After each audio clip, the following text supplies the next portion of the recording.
Villa Palmerato has been operating as a distinct part-scale facility since 1988.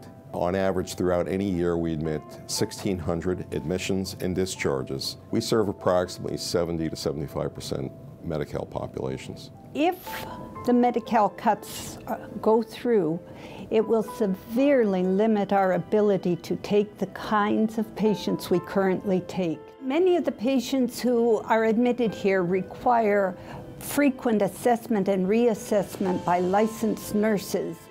A lot of them have dementia patients, and they have really contributed, work hard all their life, and this is the time they need the most help, the most vulnerable people. All these people here are very vulnerable, and to abandon them is just really, not right.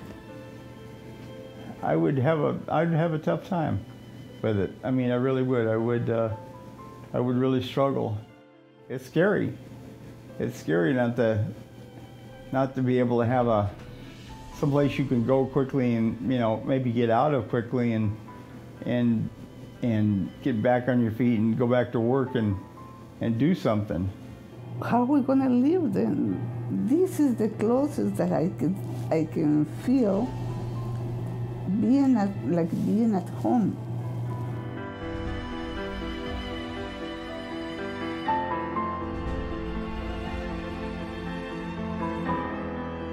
Very few people understand the impact they will have over the long term for all the hospitals across California that operate distinct part-scale facilities. I would see that hospital readmissions will quadruple. I will see there will be a lot more patients in the ICU. I think it would be a terrible thing to the system.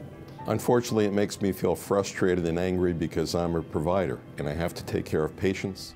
Most of us don't plan to have an acute illness that requires an extended post-acute stay after an illness. I didn't know what was available. When you have something like this happen to you, you don't go into it, planning it.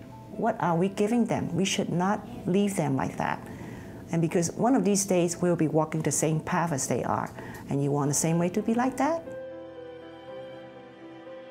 Come into our facilities, meet our patients, and then make your decision.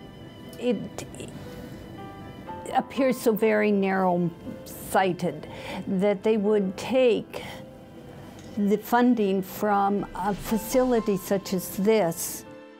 It would leave so many people without support.